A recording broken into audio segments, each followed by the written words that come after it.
Hi, welcome to my studio again. If you've been following my vlogs, you'll notice that we're talking about the concepts and processes behind painting. And this is the end of my second setting on my direct painting. If you saw the other vlog where I did the block in, or after the block in, this is the second setting. And again, I've probably worked on the second setting about an hour, hour and a half. So I've got about 3 hours in the painting to this point. The painting's, God, I think it's a 12 by 24. I have to look.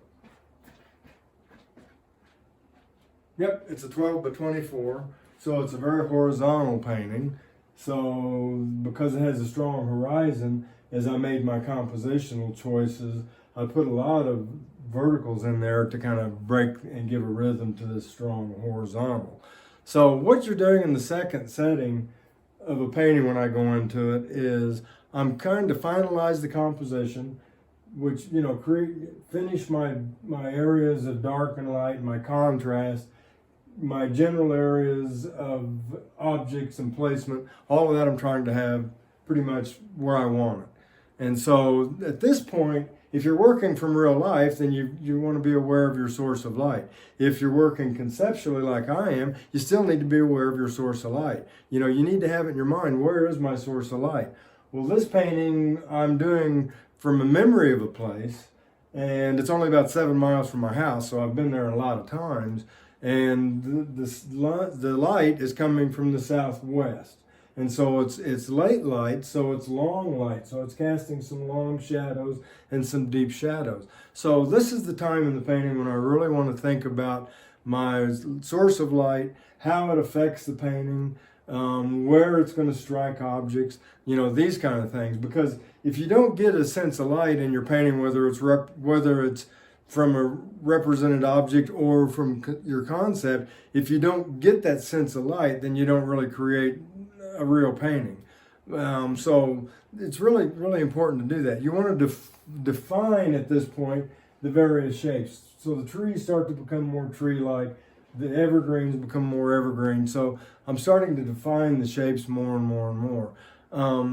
I also work the whole surface again. In the second setting, when I'm done with the second setting, the whole surface is wet again. And so right now I'm starting to pull highlights, like you see some highlights here in the snow. An interesting point with highlights is if one highlight is good, a dozen isn't better. You want to be very frugal with points of interest, with highlights and fine lines and things that draw interest, because too many make it confusing, make your focal points fight each other. And so, you notice I have some nice highlights here striking the snow, giving us that sense of light and where it's coming from. So this is the time in the painting when I really start to pull it all together. And this painting was a pretty good start. And what's interesting is on a block in, if you get a good start, on the second setting, you can lose that good start or you can make it a little better. In this case, I think I made it a little bit better. But it's not uncommon to have a good start and then when you go into it again, to kind of lose it a little bit. So you just have to kind of roll with the punches. But at this point, this painting is pretty well established. I probably only have one more setting on this painting, and that'll just be to kind of detail it and pull it together. I like to keep the work anymore fairly abstract. I like my brush work to still be brush work. I don't want it to be too refined. I want it to be paint and at the same time representational. So if you want to zoom in on this and take a look, you can kind of see where we're at. So now if you notice, it's still, the edges are still a little soft. I'm getting some crisp edges where I want to draw the eye.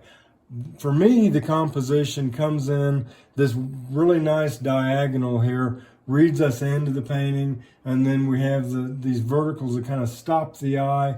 The dark brings us back in, and we kind of come back through here again. When I get this more finished with more highlights and more refined, crisp edges, this will draw us back, and hopefully this is kind of where we'll stay. And so the painting, the whole goal of the painting is to keep the eye on the painting, to keep the interest rolling. You can get too descriptive.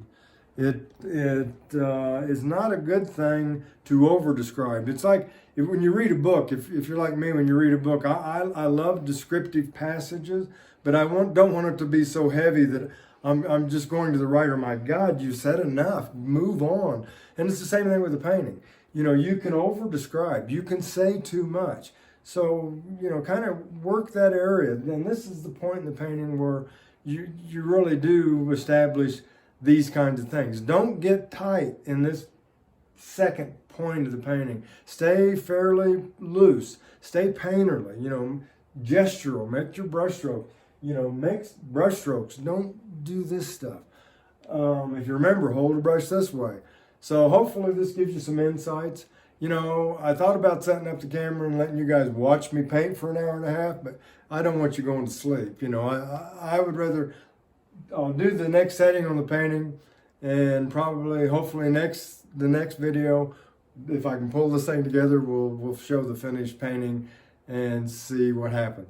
So have a good day. Take care of yourselves, and God bless.